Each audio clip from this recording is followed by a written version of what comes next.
Good evening, everybody, and welcome to the Rehab Christian Center Tuesday night virtual experience. I am Dr. Zeb, and it's great to be with you tonight. And I'm so excited about part two of this series, 5 Traits of the Easily Offended. Man, if you were tuned in last week, it was a riot right here. It was a whole riot last Tuesday. Life study, in my humble opinion, is starting to become more of my favorite than Sunday mornings. And I enjoy the word, obviously teaching it on Sundays and engaging with you. But Tuesdays are special. Tuesdays are special because the crowd tends to be smaller. The word just tends to be rich. And tonight we got part two of this series that, of course, was not intended to be a series, but ended up being one. And I am just excited to be able to share this with you and teach this to you. Listen, I want you to start liking this video, sharing this video. If you would do that, tag 5 of your friends right now. Tell them to tune in. Tell them to give us 40 minutes of their time tonight.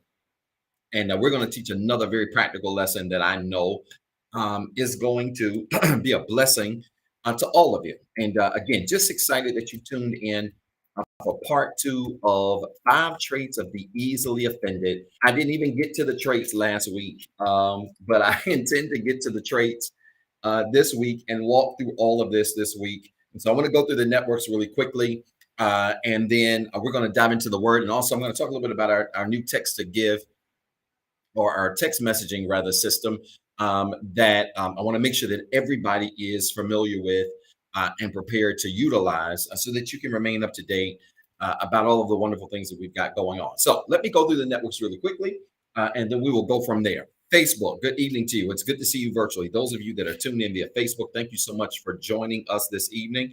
Do me a favor, if you have not already, say good evening in the chat area. Make sure you say good evening in the chat area. And then also, I want you to like this video. If you really enjoy our ministry, as we know you do, I want you to like this video. If you really enjoy it, hit that like button, hold it down, turn it into a love button, hit the share button, hit the @ symbol, tag 5 of your closest friends and family members, and tell them to tune in right now because I got a lot to get through tonight, and I don't want a part 3. I've got to get through all of this. And okay, I hope the sound is not off. I'm starting to see people on Instagram. I don't know what's going on, y'all. It's not me, I hope. But if you're having sound issues, say something so that I can just kind of see what's going on my end, and hopefully it's not bad there. But I am just grateful for all of you on Facebook. Do me a favor again, like this video, love this video, hit that share button, hit the @ symbol, tag 5 of your closest friends and family members, tell them to tune in right now. Instagram, good evening to you. Thank you so much for tuning in. Those of you that are tuned in on Instagram, if you're on Instagram, fill it up with hearts. Let me know you are tuned in. And then also, if you're on Instagram, I want you to not only heart this video, I want you to say good evening in the chat area. I want you to hit that @ symbol. I want you to tag 5 of your tightest friends and tell them to tune in tonight. It's going to be a powerful message. 5 traits of the easily offended, part 2. 5 traits of the easily offended, part 2 is what we're teaching tonight. And I can't wait to teach it. It's going to be nice. It's going to be a riot, and I'm excited to be here. So again, if you're on Instagram, fill it up with hearts as I see you doing. Hit that @ symbol, tag somebody, tell them to tune in. And then also, if you're on Instagram, go back to our page. When the video uploads to the page, go back to our page, hit that little triangle and share it to your feed. And let people really catch this word. We know it will be a blessing to many people. YouTube, good evening to you. Thank you so much for tuning in. Those of you that are tuning in via YouTube, thank you so much for joining us this evening. If you have not subscribed to our YouTube channel, you can do that by going to YouTube, going to your search bar, typing TheREHABCC. Type TheREHABCC in the search bar, and you will see our channel. Like our channel, subscribe to our channel, hit the bell notification icon so that you can be notified every time we go live. I literally get notifications every time we do so that you can catch our broadcast. But if you're following us on YouTube, make sure you say good evening in the chat area and let us know that you're tuned in tonight, and be sure to engage with us on YouTube. Again, as we get into this hybrid setup that we're going to go into, I'm going to start doing a lot more things. We're going to start doing a lot more things exclusive to YouTube. YouTube is just more friendly of all the networks that we use, even better than Facebook. And so we really want to try to build our following there. And so expect more exclusive events, services, activities to take place there. But again, make sure you like our video, like our page on YouTube, and tune in and let us know you're there. Now, I'm excited about this message. I'm going to teach 5 traits of the easily offended. Before I get into that, this is what I need you to do. You may see this on your screen. I hope you see it on your screen. We had to update our text messaging number. If you are subscribed to our text messaging network, you may have seen this upgrade already taking place. You may have received a notification today saying that it was, and I hope you didn't think it was spam. I get a lot of spam messages, honestly, on my cell phone. And so I'm even weary myself when I get new things that come through. But you should have received a notification today via text messages. If you've ever text Rehab CC to 88202, should have gotten a notice today saying, hey, our number has changed. This is the new number. I don't even have it memorized yet. It's 336-642-3210. And the short codes are being done away with. The FCC is doing away with the short codes.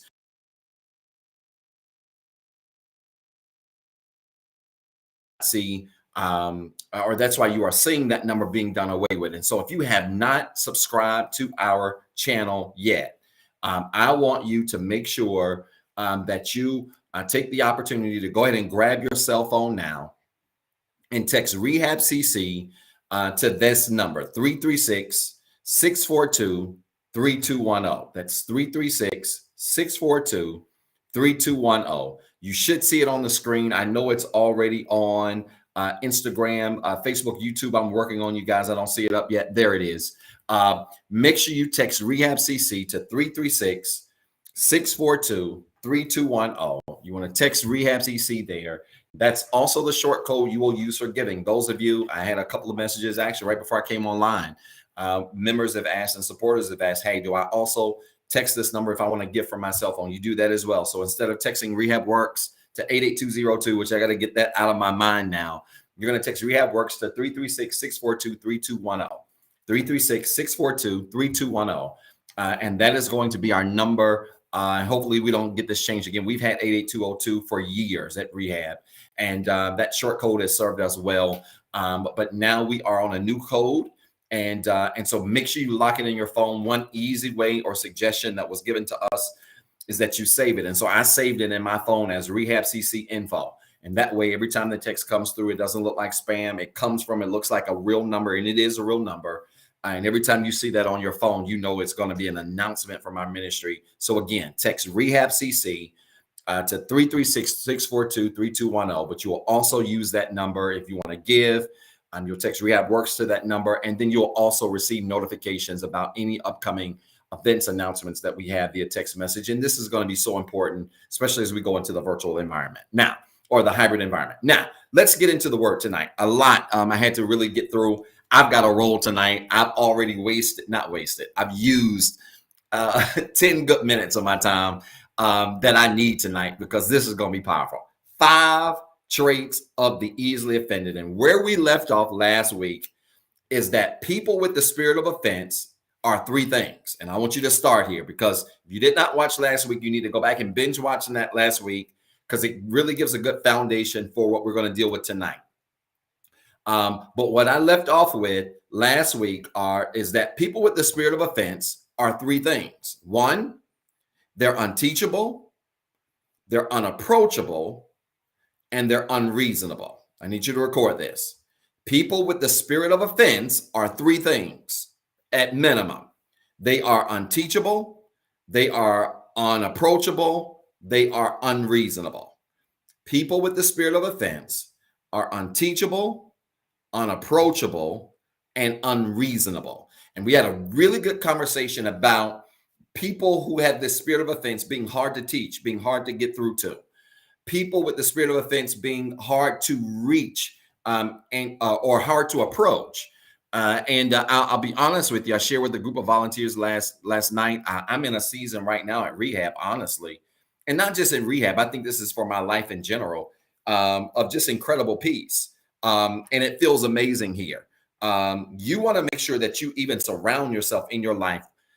You have people in your life who are teachable, who are approachable, and who are reasonable. Because I'm telling you, most people that are impacted by the spirit of offense tend to be people who are unteachable, unapproachable, and unreasonable. I'm telling you what I know. And so I think this is a powerful thing for us all to consider when we think about the spirit of offense. And as we walk through these 5 characteristics or traits of those folks that are easily offended, I want you to keep this in the back of your mind. Am I teachable? Am I approachable? And am I reasonable? Okay. Am I teachable? And am I approachable? And am I reasonable? Because I'm telling you, you may think you don't have the spirit of offense, but I'm here to tell you, if you are unteachable, if you are unapproachable, and if you are unreasonable, you might have the spirit of offense. Okay, it's that simple. All right, and this is before I get into the traits and all of those things and explain those things. But I really want you to know this, okay? Because some of you, especially you believers, and I get it. We tout at Rehab that we're the nicest church on the planet, and sometimes our church hasn't looked like that. The people in our church have not represented being the nicest church on the planet. And but I'm just so grateful for the turnaround that I've seen, even in this virtual space, because it is my goal above everything else to be the nicest church on the planet, not the loudest one, not the biggest one, not the best one per se, but just the nicest one. And this is incredibly challenging, especially for believers, because it's hard to go to church and shout beside people who's supposed to be saved, but they unreasonable. To give next to people who's supposed to be saved, but they unapproachable. To work with people in church who's supposed to be saved, but you can't teach them nothing. You can't tell them nothing. And I'm telling you, sometimes people don't realize they have the spirit of offense, but they got all of the traits that point back to the spirit of offense. And so I want to challenge you tonight to remember these things, because they're critical as I go into these 5 traits of the easily offended. All right. Now, let's get into it quickly. I've got 25 minutes. This sucks so bad. All right. I got 25 minutes. All right. Trait number 1, I'm going to give you 5 traits of the easily offended. All right. Trait number 1, 5 traits of the easily offended. I'm going to give you this. And again, we're talking about the spirit of offense and how critical the spirit of offense is when we think about people who live their lives in that space of always being offended. All right. As you learn these traits, it's going to help you learn how to manage people who exhibit these traits. All right. This is so important here. As you learn the traits that people exhibit when they typically struggle with the spirit of offense, then it helps you to be able to manage around those traits so that you can consume people until they heal, so that you can consume people until they're delivered. Because the reality is, it takes God to give you the strength to consume people who are a work in progress. Sometimes your prayer has to be, God, give me the strength to consume people while God is working on them. I know y'all will never admit that out loud. That's okay. I'm going to let y'all be super saints. But let me be honest and tell you, sometimes my prayer is, God, give me the strength to be able to stomach folk while you're dealing with them. Now, that ain't always a hard prayer if we're honest. Why? Because God had to give other people strength to stomach us while he was working on us. Oh, come on, talk back to me, Zion. God had to give some of us or other people around us the strength to stomach us while he was working on us. So understand that when God then is working on other people, sometimes he has to give you the strength to be able to stomach them while he's working on them, so that you are not offended by the work that's going on in them. All right. And so let's talk about these 5 traits of the easily offended. Trait number 1. Trait number 1 is this: control. People with the spirit of offense have challenges with control. Okay? They have challenges with control. And if you don't believe me, if you don't believe me, if you want to know if somebody has the spirit of offense, or you think somebody has the spirit of offense, do me a favor, remove control from their lives and watch how they respond. People who tend to be control freaks are also people who tend to be easily offended. Okay. So when control is an issue, right? When you have to be in control, when you have to call the shots, when things have to go your way, when things have to bounce your way, when things have to move in your direction, or else you have a problem, you're attitudinal. When you are in that position, it is a chance that at the core of your control issues is the H word. It ain't hell, it's humility. It ain't hell, it's humility. In other words, at the core of having control issues is having challenges with humility, because it takes humility to be able to relinquish your control and say, I don't have to be in control of X, Y, Z, this area, this thing, that thing, in order for me to live a meaningful life, in order for me to live a successful life, right? People who have to have their hands over everything are typically the first one to get offended by everything.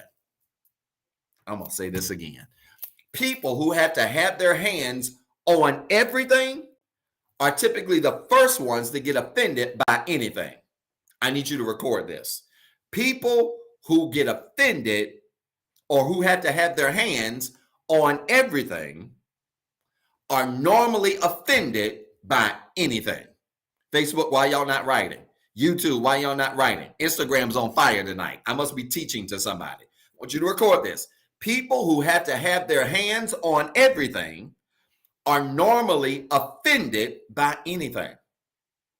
I can't explain it other than to say that the need to be in control tends to reflect a lack of humility.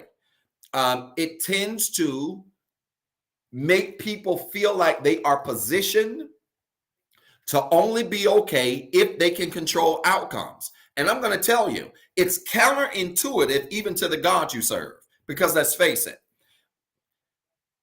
it takes the ability to yield control in order to serve God. I'm going to prove this. You can't serve God and be a control freak at the same time. Boy, I love life study. Are y'all listening? You cannot, come on, Zion, type back to me. You cannot serve God and be a control freak at the same time. How do you know, Dr. Zeb? It's simple. If God is in control of everything and you are trusting him to be in control of everything, how can he be in control of everything and you got your hands on everything? And see, this is where we mess up with God. This is where we mess up in our lives, because we say God's in control. We say God's got all power. We say God's going to handle everything. But then what do? We pray, we get up, and we put our hands in everything that we claim God had control over. And you can't have it both ways, because he can't control it if you got your hands on it. I need somebody to record this. God can't control it if your hands are on it. Why y'all not writing? Come on, Zion. Talk back to me. Come on. God can't control it. I don't care what the it is. It can be your job. It can be your money. It can be your relationships. It can be your marriage. It can be your friendships. It can be your health. It can be whatever. God can't control nothing concerning your life if your hands are all over it. And that's the problem. Many of you don't even realize that part of your God issues are connected to your control issues. And because you got control issues, it's impossible for you to really trust God, because you can't relinquish control over your life.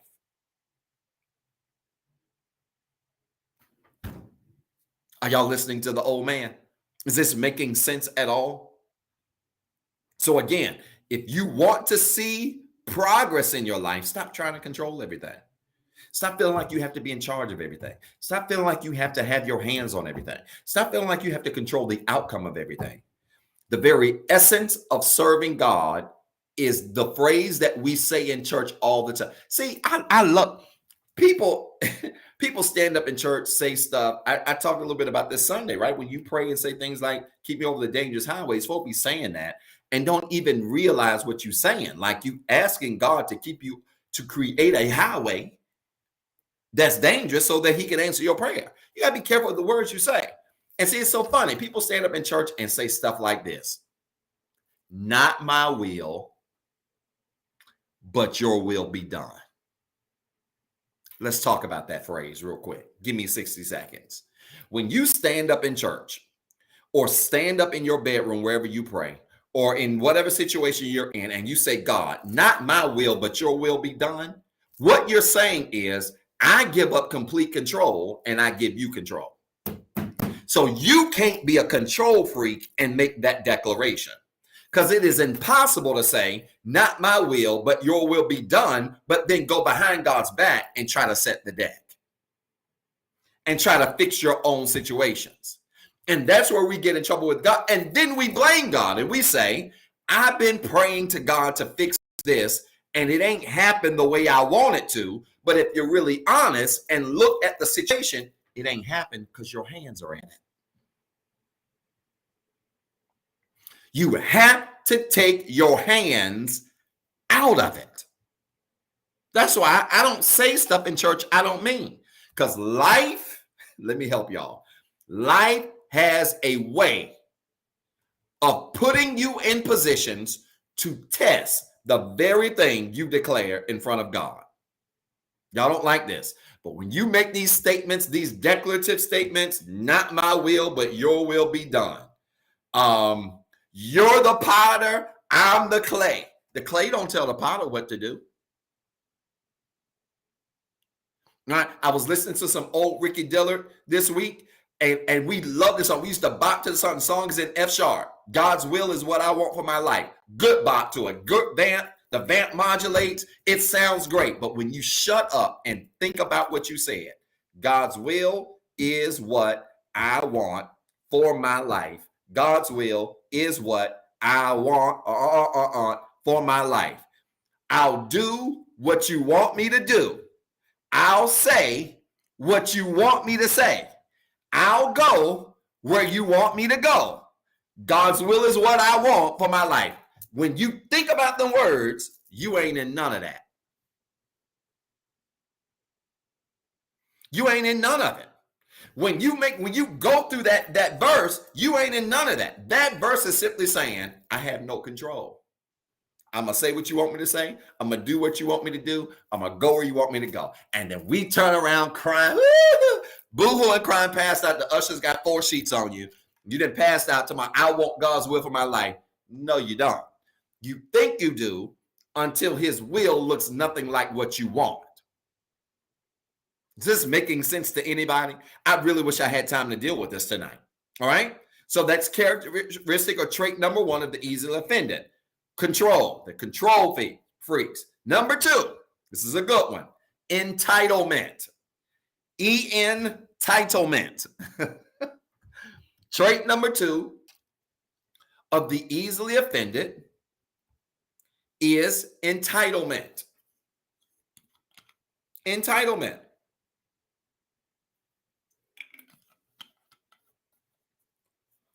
Entitlement. Meaning that somehow, some way, right? When we look at our situation, when we look at our lives, when we look at our circumstances, and when I say entitlement, we in essence are saying that somehow, some way, when we don't get what we want or think belongs to us, we get automatically offended. And this is for all of you people who shut down, shut up, move on, move away, close down when things don't go your way or go the way you feel like they ought to go.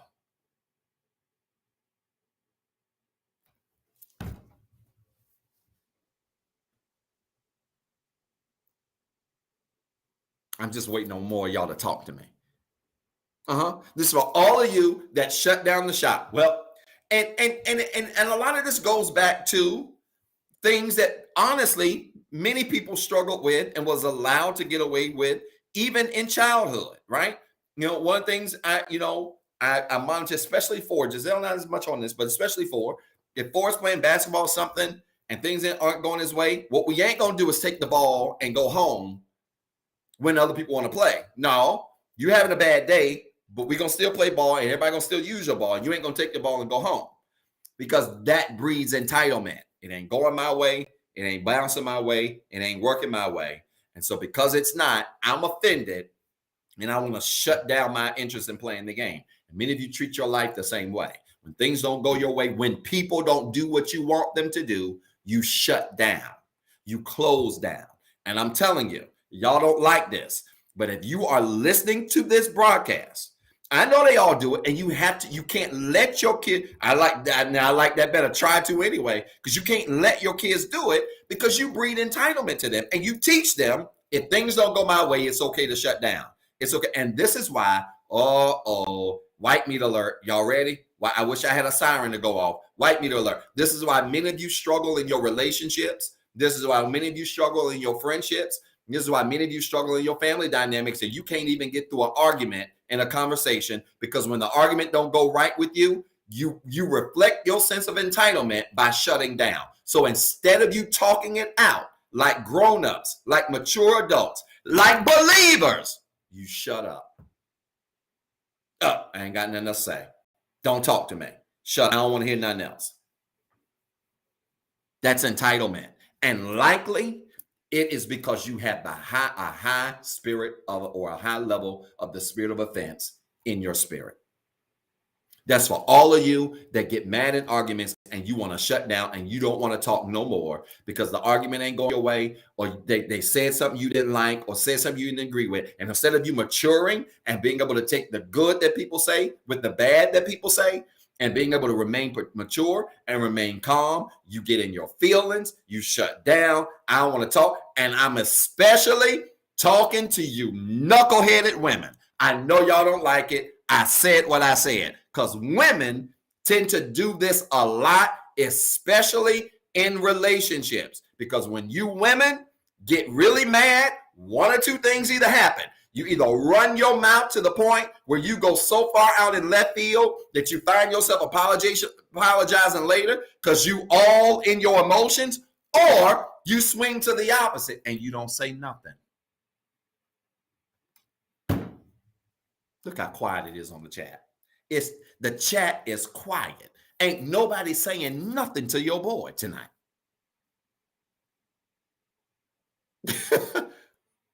Ain't nobody saying nothing to your boy tonight. Nothing. And it's because you have the spirit of offense. And women tend to do this more because, and I'm not going to turn this into a dating, masculine, feminine energy conversation. I could easily do it. I haven't done my Monday night talks in a while, not because I don't have nothing to say. I've really been busy out of my mind. Throw the church relaunch back on. I've got more projects than I have time to handle. I'm not kidding you. So I've not forgotten, but women tend to operate more in their emotions, and men tend to operate more in their logic and in reason.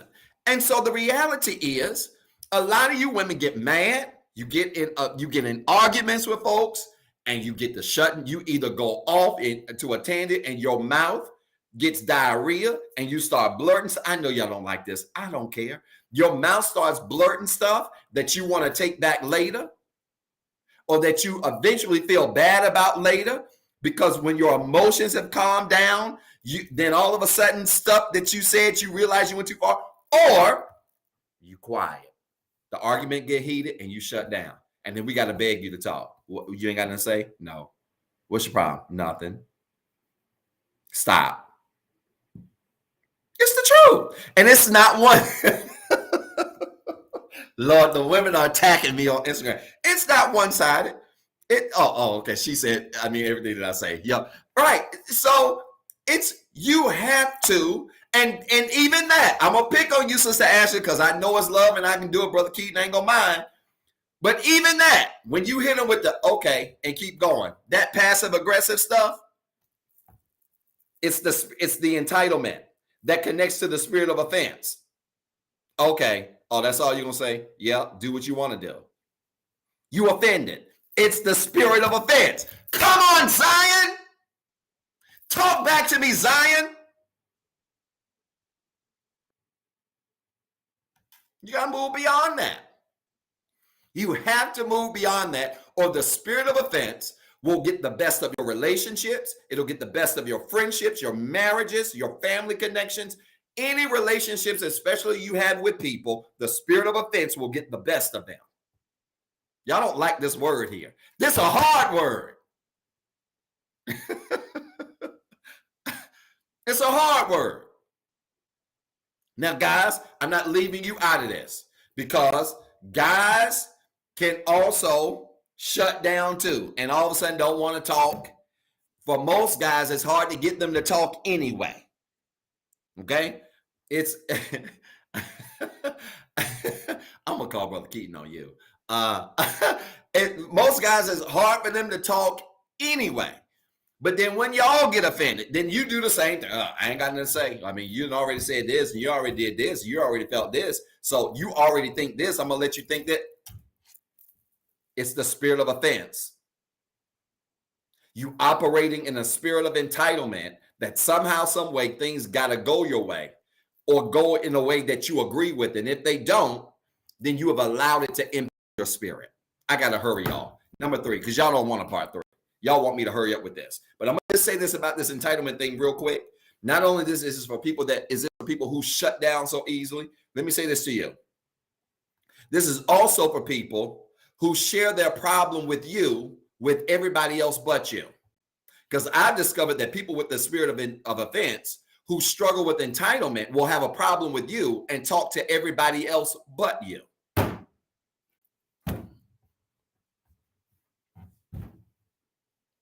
I'm going to say this again slow. People who struggle with entitlement and have the spirit of offense will literally talk to everybody else about their problem with you but you. You know why? It ain't got nothing to do with being a coward.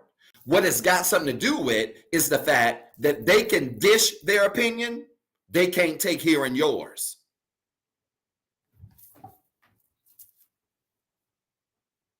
I don't have nobody talk. It's all 15, 20 of y'all tonight, and ain't nobody saying nothing back to me. Is this making sense? So you gotta be careful with that as well. Third trait of the easily offended. I got 10 minutes. Third trait of the easily offended is this. You ready? This is an easy one. Pride. Pride is always a trait of someone who struggles with the spirit of offense. Show me somebody with the spirit of offense, and I'll show you somebody who has a pride issue. I'll show you somebody who can never see the picture bigger than their own perspective.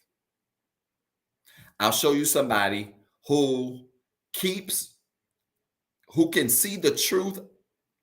I'll show you somebody who struggles with seeing the truth about themselves, who can see the truth about everything else but the truth affiliated with themselves. I'll show you somebody who's great at the blame game, because people who are quick to blame others but not assume their role or assume their part in the blame are also people who have pride issues. These are people who want to paint a Picasso out of a situation when they're involved, but make it look crazy when you're involved.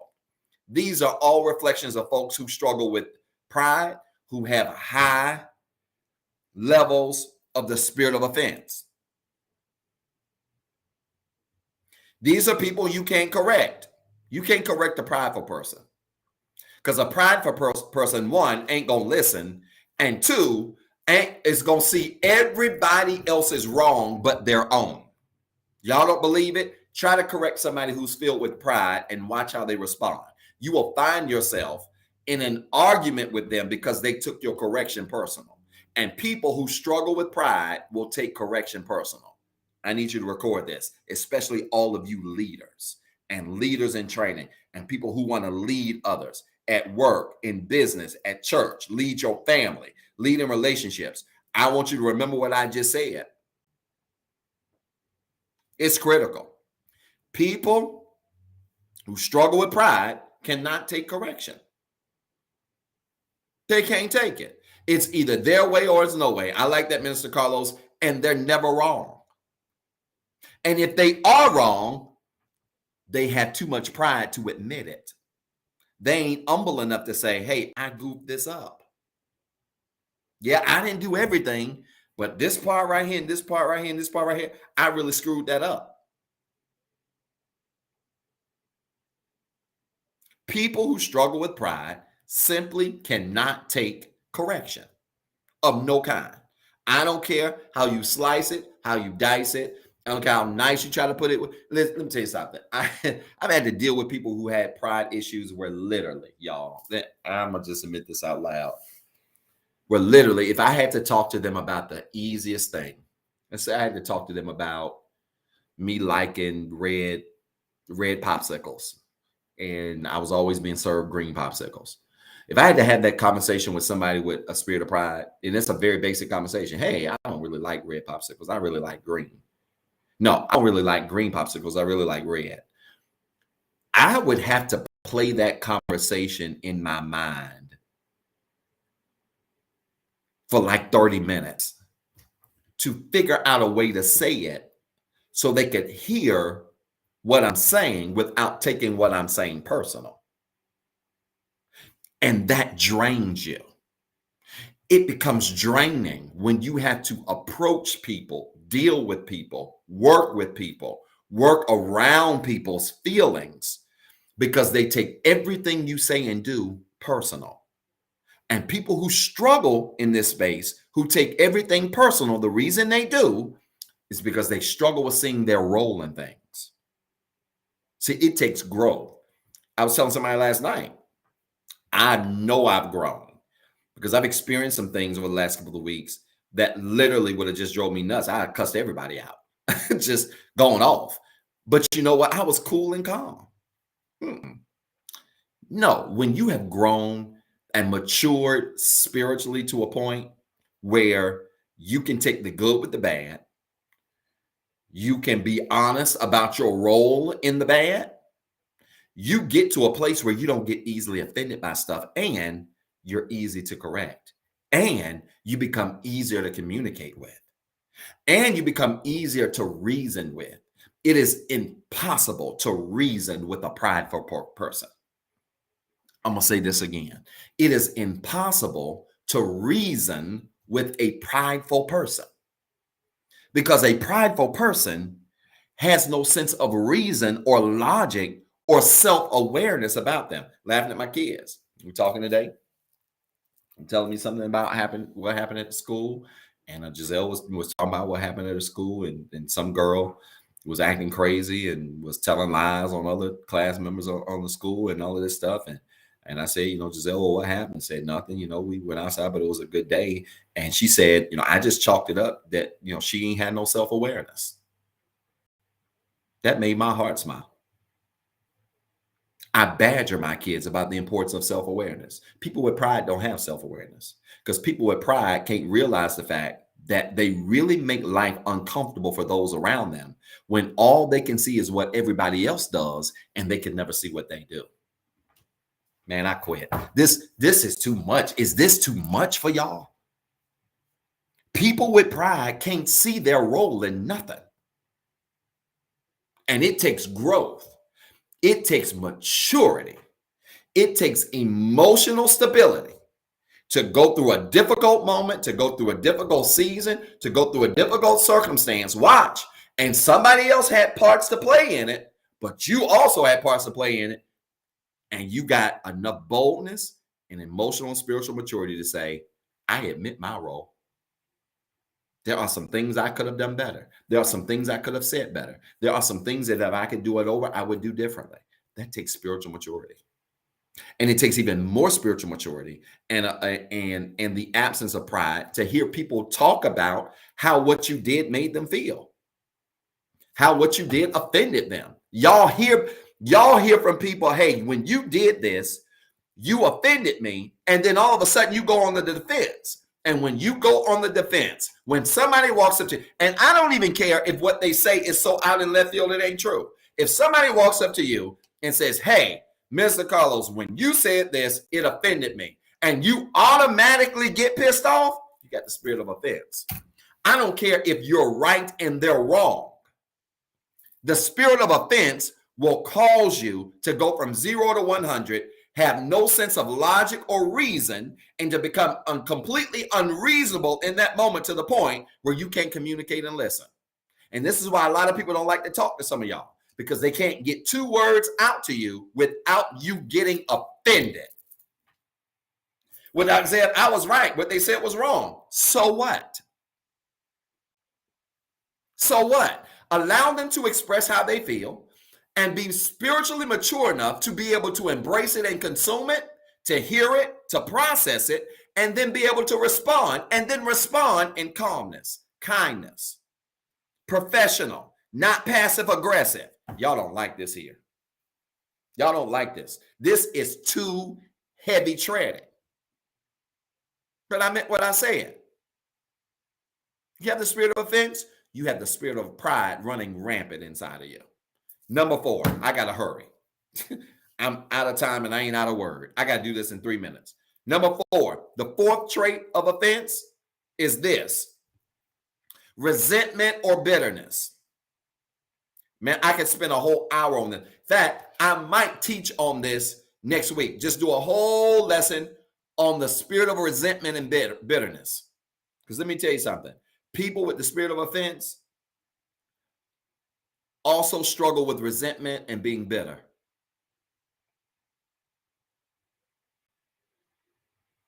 I'm going to say this again.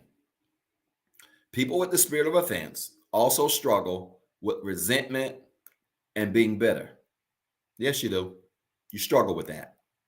And a lot of times, the things you are resentful for over, the things you are bitter about, have nothing to do with the people who supposedly offended you.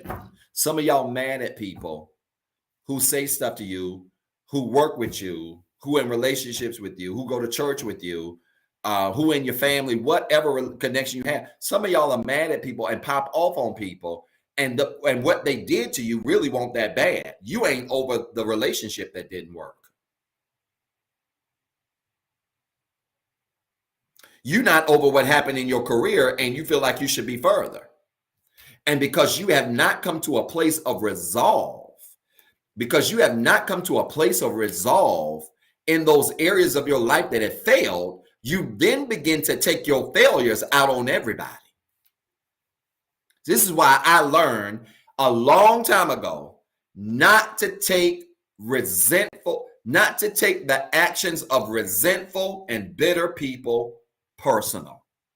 Because people who are resentful, people who are bitter over things concerning their life, they might not be satisfied with their career. They might be old and single and lonely. It can be a lot of stuff. People who are resentful and bitter about things in their life, if they don't get some resolve over that, they'll have an attitude about everything. You poured the coffee wrong. You looked at me crazy at church. You didn't speak to me at work.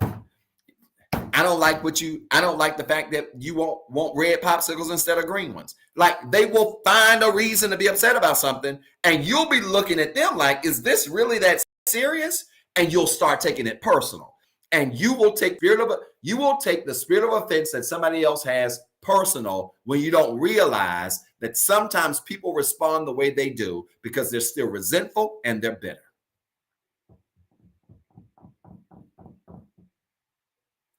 You know, some of you single folk that's mad at people, you know, that's talking about other folks' relationship. Some of y'all need to just go on a date.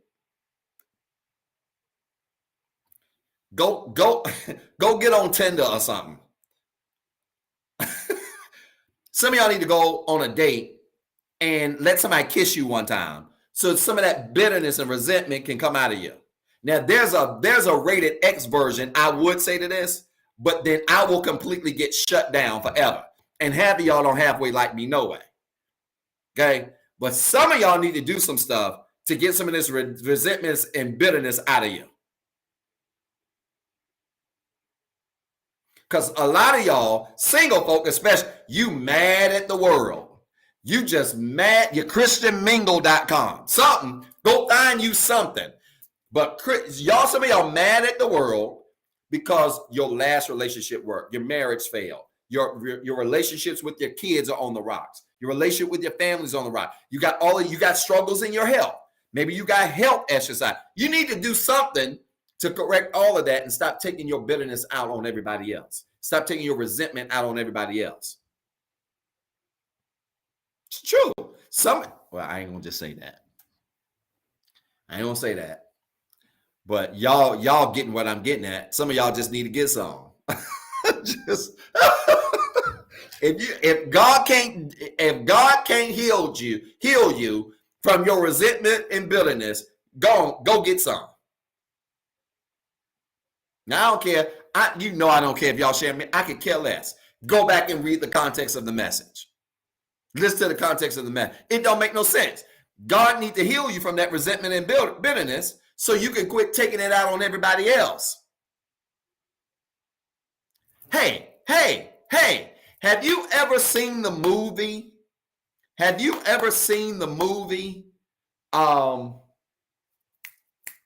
With Big Mama? She died of sugar diabetes, and the son tried to keep the family together, and it had Vanessa Williams in it with her fine self.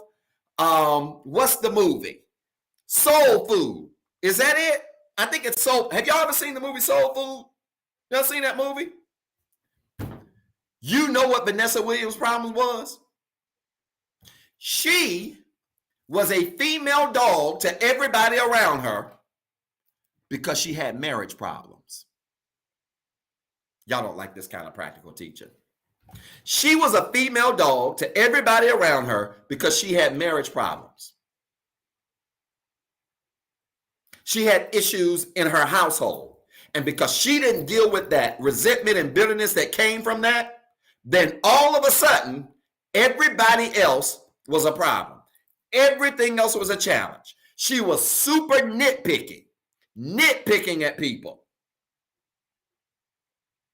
over the smallest things, just easily disagreeable. And meanwhile, you took the words out of my mouth, Mr. Caller. The husband was playing the piano and playing with the little young cousin. Y'all not listening to me. You've got to, I like that, Sister Stephanie. You got to get to the root of your issue so you can heal and stop taking your bitterness out on everybody else. Now, y'all start with Nia Long with her fine self. This movie came on tonight, and Jesus Christ, Nia Long, there must be a God somewhere. Because that bathroom scene, I just started thinking it could have been me. Let me stop. I'm acting like this is my Monday night broadcast. And Cousin Faith was fine too. Now, say what you want to say. But y'all missing the point and you get me sidetracked. And the point is, deal with your resentment and bitterness. You better deal with that so people can tolerate you. So people can tolerate you better. Here's the fifth and final trait of the spirit of offense, and I'm done. I'm going to deal with resentment and bitterness next week. We're going to deal with that next week. I've already copied it to my notes. I'm going to expand on that. I need to spend some time there because I'm telling you, some of y'all are easily distracted. Yeah, pray for me, Elder Misty. Some of y'all are easily positioning yourself to be hard to digest by others because you ain't healed. And because you have not healed, and so Stephanie said that, because you have not got to the root cause of what you need to be healed from, many of us are having to deal with you because you don't want to deal with what the real problem is. And most of us, if we honest, are sick and tired of dealing with you when all you got to do is deal with the root cause of your problem. I said what I said. We tired of dealing with you when all you got to do is deal with the root cause of your issues and get rid of some of that bitterness and resentment. And then you will be surprised at how much easier it is for people to digest you, to be around you, to talk to you, to be involved with you. It would be so much easier for folk to deal with you. Here's trait number 5 of the spirit of offense of those that are easily offended, and I'm done. It's immaturity. Trait number 5 is immaturity. People who have the spirit of offense tend to be incredibly immature. They tend to operate in this petty space. And I don't care what you say. Some of the most petty people I've ever known are also people who are the easiest offended. And it doesn't make sense to me. How can you be so petty when it comes to others, but then be so quick to be offended? It's because you're sensitive. It's because you can dish it, but you can't take it. Boy, I'm teaching better than y'all saying amen. It's because you can dish it, but you can't take it. See, petty people who can dish out, talk about other people, laugh at other people, be smart with other people, have a smart mouth with other people, attack people in a smart way, who always are living a petty life, tend to be people that are quick to be easily offended by others because they can dish it, but they can't take it. Man, I've been around this stuff a long time, and especially in the church, and especially even in professional environments, dealing with a lot of that recently, man. Just never been around so many passive aggressive petty people in my life. And it is because when you've never been challenged to face your real issues, to face your own problems, to face your own challenges, when you've never been held accountable and responsible for what you do, and you petty, oh, you're going to easily be offended.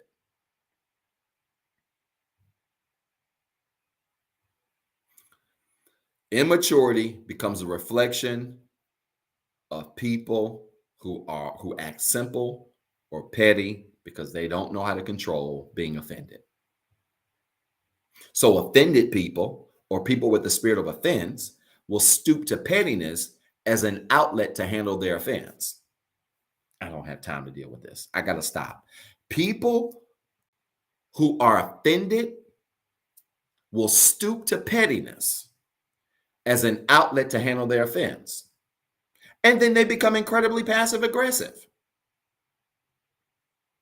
It's so annoying. It's annoying. I'm being honest with y'all. If you would allow me to teach in my humanity quickly, I'm being honest with you. There's nothing that annoys me more than a person who's petty, but also passive aggressive. They get offended, they get petty. When you call them out on it, they get offended, they get quiet, or they get passive aggressive. And that is a person who is struggling horribly with the spirit of offense. They're struggling horribly with it.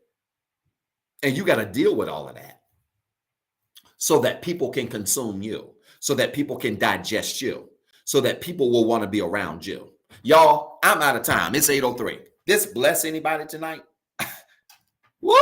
I'm going back to watch this myself. Again, this bless anybody tonight? This makes sense to anybody tonight. Spirit of offense is a powerful spirit that we all have to address. And if most of us are honest, at some point in our lives, me included, have all had to look ourselves in the mirror and ask ourselves, why do we easily get offended over things? Why do we easily get offended over this or over that?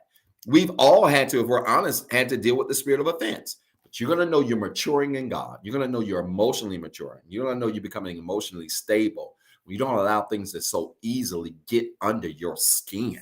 You don't allow things and people to so easily work your nerves. You're going to know you're growing. That's when you're going to know you're growing. I just told somebody this last night. Man, I know I'm growing. Because there's some stuff that's happened that, bro, I would have just lost it. For what? No, when you're not mad, you ain't easily offended. I think I put a status up about it last night. Don't matter what happens to you. When you get over and get healed from things that happen to you, you ain't quick to be mad. You ain't quick to get offended. It's that simple. Y'all, type in your prayer requests quickly. I got to pray. I got 8:05. I'm overtime. I've got so much work to get done tonight. But let's pray. I want to pray for you quickly. If you got a prayer request, I'm giving you 15 seconds, literally. I want you to type it in the comments. Facebook is going completely quiet on me tonight. YouTube is going completely quiet on me tonight. But I want you to type in your prayer request. If you've got a prayer request, type it in the comments quickly. I want to pray for you. If you've got a prayer request that we cannot see tonight or read out loud, you can email your prayer request to info@rehabcc.org. That's info@rehabcc.org. You can email your prayer request there, and I will get your prayer request, read over your prayer request, and be happy to respond to your prayer request to let you know that we are praying for you. All right. So again, you can email your prayer request to info@rehabcc.org. But I want you to type in your prayer request quickly. After you've done that, connect your hands, clasp your hands like this as a sign, a symbol of faith. And let's prepare to pray really quickly. I want to pray over your request. We're going to sow a seed tonight and we're going to get out of here. All right. Let's pray. Father, in Jesus' name, I thank you tonight for your word. Thank you for this powerful time of sharing, this candid time of sharing tonight. Thank you, God, for giving it to us the way you do. Thank you for making the word real and practical in our lives, that we might be able to apply it, not to be perfect. We ain't going to be perfect, but to strive towards being the best version of us that you created us to be. I pray, God, that this word has encouraged somebody, has challenged somebody, has even convicted somebody to be everything that they've been called to be and more. Help us, God, to move beyond the spirit of offense. Help us to move out of petty spaces amongst petty people so that we can be the best version of us that you've called us to be, so that we are digestible by those around us that love us, that are surrounded by us, that depend on us. But more than that, so that we can be self-aware of who we are and be the best version of who we need to be. I pray, God, now for every prayer request that's been typed in the comments, that's been lifted in the comments tonight, that's been emailed to our inbox, every prayer request that's being considered, even for those that are watching the replay right now, that God, you would answer the prayers of your people as only you can, that you would make ways as only you can, that you would open doors and meet needs as only you can. God, I thank you for this week being a week already filled with miracles, open doors, made ways, met needs, brand new opportunities. God, continue to open doors as only you can, continue to bless and ways as only you can.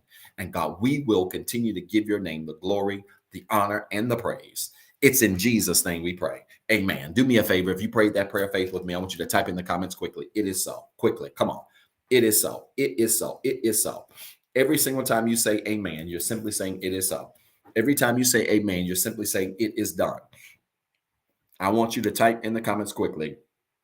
It is so. It is so. It is so. Come on, y'all. Hurry. It is so. I'm just so excited about tonight's word. What a powerful word tonight this was. I'm telling you, man, life study is the bomb. I love life study. And I hope you will share this video with somebody and tell them to go back and watch this replay. And we know they'll be blessed by it. Listen, I want to challenge you to give. You should see on the screen now ways you can give. I want to challenge you to give, sow a seed tonight into this message, into our ministry. We are still gearing up for our May the 15th hybrid relaunch. And we're still working on some things and still need some financial assistance in this so that we can roll this out the best way that we can. Give your tithes, sow an offering seed. You will have done your part tonight. It's that simple. I want to challenge you to give. You can give REHABCC Give. Our website, www.rehabcc.org. Simply choose online giving, or you can text REHABWORKS to 336-642-3210. That's new. That's REHABWORKS to 336-642-3210. Text REHABCC to that same number to be subscribed to our mailing list. Again, you can give one of three ways: via cash, $, REHABCC Give. That's $, REHABCC Give. Through our website, www.rehabcc.org. Or you can text REHABWORKS to 336-642-3210. That's REHABWORKS to 336-642-3210. And we know that God's going to bless you. How? Good measure, pressed down, shaking together, running over. He's going to send people into your life to be a blessing to your life because of how you've sown and given unto him. I'm excited, y'all. I'm so grateful to be here with you tonight. My energy is on high. I got to bring this all the way down so I can get some work done tonight. But thank you so much for tuning in. Make sure you like this video, share this video with somebody, and then make plans to join Sunday, 9:08 p.m. Eastern Standard Time, right here at the Rehab Christian Center. All right, y'all. I'm out of time, not out of word. I love you. I'm praying for you. I'm rooting for you. Have a fantastic, tremendous week, and I will see you on Sunday, 9:08 a.m. Eastern Time. Peace and blessings. For watching the Rehab Christian Center live experience. If this broadcast has been a blessing to you and you would like to be a blessing to our leader, Dr. Zeb Talley III, you can sow a seed into his ministry by CashAPP at $PastorZT3. It is our prayer that this message of hope encourage, enlighten, and empower you to be better. Please tune in Sunday at 9:08 a.m. for our Sunday morning experience. And as always, be blessed and have a wonderful week.